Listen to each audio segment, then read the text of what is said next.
Death note. ఈ series చూస్తే పిచ్చెక్కుద్దసలు. ఒక పర్సన్ ఇంత లాజికల్‌గా ఎలా ఆలోచిస్తారు అని షాక్‌కి గురవ్వాల్సిందే. ఈ సిరీస్ వచ్చింది 2006లో గానీ, చూస్తే మాత్రం ఇది కొత్తగా రీసెంట్‌గా రిలీజ్ అయినట్టుంటుంది. ఎందుకంటే ఈ స్టోరీలో ఉన్న దమ్ము ఇంకా 100 ఇయర్స్ అయినా ఇంతే రిలవెంట్‌గా ఉంటుందేమో. ఎందుకంటే ఈ సిరీస్‌లో కాన్ఫ్లిక్ట్ అంతా ఎప్పుడు చూడని ప్యూర్ లాజికల్ థింకింగ్‌తో ముడిపడి ఉంటుంది. ఇలాంటి హైలీ రేషనల్ థింకింగ్ ఎప్పటికీ రిలవెంట్‌గానే ఉంటుంది. ఈ సిరీస్‌లో ఎల్ థింకింగ్‌కి ఎవరైనా ఫ్యాన్ అవ్వాల్సిందే. ఆఫ్‌కోర్స్ లైట్‌కి కూడా.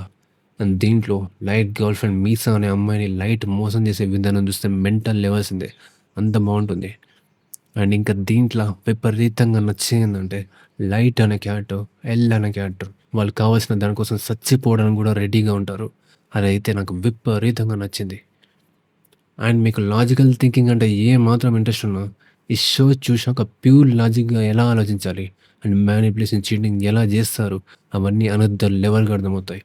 అండ్ ఈ షోలో ఉన్న ప్రతి క్యారెక్టర్ నుంచి ఏదో ఒకటి నేర్చుకోవచ్చు. ఎందుకంటే ఈ క్యారెక్టర్స్ అన్ని అంత బాగా డిజైన్ చేశారు. అండ్ దీంట్లో ఇంకా విపరీతంగా నచ్చేయేందంటే దీంట్లో ఎంత సీరియస్ సిట్యుయేషన్ ఉన్నా సరే ఎల్ అనే క్యారెక్టర్ మాత్రం అస్సలు కొంచెం గూడా ఎమోషనల్ అవ్వడు. అది మస్తు అనిపిస్తుంది. అండ్ ఈ సిరీస్‌లో ఇంకా ఇంట్రెస్టింగ్‌గా అనిపించేది లైట్ అనే క్యారెక్టర్ ఎలాగైనా ఈ ప్రపంచాన్ని ఐడియల్ వరల్డ్‌గా మార్చాలనుకుంటాడు.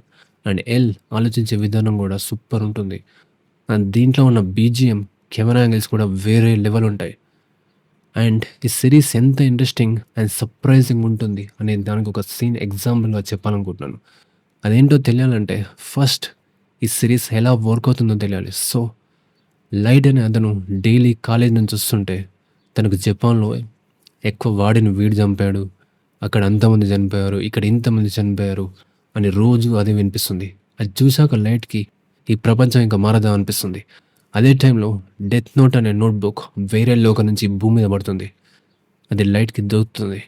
ఆ బుక్‌లో ఏముంటుందంటే ఈ బుక్‌లో వాళ్ళ ఫేస్ తలుచుకొని ఎవరి పేరు రాసినా వాళ్ళు చనిపోతారు. ఫస్ట్ దాన్ని లైట్ అస్సలు నమ్మడు. కానీ కొంచెం డౌటొచ్చి ఆ బుక్‌ని ఒక సిట్యుయేషన్‌లో టెస్ట్ చేస్తాడు. అండ్ అది పనిచేస్తుంది. అది కోయిన్సిడెన్స్ అనుకోని ఆ బుక్ మళ్ళీ ఇంకో దగ్గర ట్రై చేస్తాడు. అది పనిచేస్తుందని కన్ఫర్మ్ చేసుకుంటాడు. అండ్ దాని తర్వాత లైట్ భూమి మీద ఉన్న చాలామంది క్రిమినల్స్‌ని బుక్‌లో నేమ్ రాసి చంపేస్తాడు. అలా క్రిమినల్స్ అందరిని చంపేస్తూ ఉంటే, ఈ క్రిమినల్స్ అందరిని కావాలని ఎవరో చంపేస్తున్నారనే డౌట్ సొసైటీలో క్రియేట్ అవుతుంది. దాని తర్వాత మిస్టరీస్ సాధయడం అంటే చాలా ఇంట్రెస్ట్ ఉన్న ఎల్ అనే ప్రైవేట్ డిటెక్టివ్ కేస్‌ని టేక్ ఓవర్ చేస్తాడు. సో, అక్కడ కట్ చేస్తే ఎల్ సడెన్‌గా ఒక ఇంటర్నేషనల్ టీవీ బ్రాడ్‌కాస్ట్ పెడతాడు. ఆ బ్రాడ్‌కాస్ట్‌లో నేను ఎల్‌ని మాట్లాడుతున్నాను. ఎవరైతే ఈ క్రైమ్స్ అన్ని చేస్తున్నారో వాళ్ళని మేము తప్పకుండా పట్టుకుంటాం. నువ్వు చేసేది ఎవిల్ అని చెప్తాడు. అప్పుడు లైట్ నేను ఎవిల్ కాదు. I'm God of this new world అని టీవీలో మాట్లాడుతున్న ఎల్ పేరు రాసి అతన్ని చంపేస్తాడు. కానీ ఇక్కడే అసలాట మొదలవుతుంది. అక్కడ లైట్ చంపింది ఎల్‌ని కాదు. సేమ్ ఎల్ నేమ్ ఉన్న రేపు మార్నింగ్ వృద్ధి చేయబోయే క్రిమినల్‌ని. అప్పుడు ఎల్ అంటాడు, "నువ్వు దూరం నుంచి చంపుతావు అనే డౌట్ ఉండే. అది ఇప్పుడే కన్ఫర్మ్ అయిపోయింది." దాంతో లైట్ దెబ్బకి షాక్ అయితాడు. అప్పుడు ఎల్ ఈ షో ప్రపంచం మొత్తం కాదు, కాంటో రీజన్ అయిన జపాన్‌లో జరుగుతుందని చెప్తాడు. ఇక్కడ గుర్తుంచుకోవాల్సింది ఏందంటే ఫస్ట్ బ్రాడ్‌కాస్ట్ స్టార్ట్ అయినప్పుడు ఎల్ ఈ బ్రాడ్‌కాస్ట్ ప్రపంచం అంతా టెలికాస్ట్ అయితుందని చెప్తాడు. కానీ అది ఓన్లీ జపాన్ కాంటో సిటీలోనే అయితుంది. ఎందుకు కాంటో సిటీలోనే పెట్టారంటే లైట్ ఫస్ట్ కిల్లింగ్ కాంటో సిటీలోనే ఉంటుంది. అది బేస్ చేసి ఎల్ కాంటో సిటీలోనే బ్రాడ్‌కాస్ట్ చేస్తాడు. ఇక్కడ మెయిన్ పాయింట్ ఏందంటే ఎల్ లైట్ ఎవరో తెలవకుండానే లైట్ దూరం నుంచి చంపుతాడని ప్రూవ్ చేస్తాడు.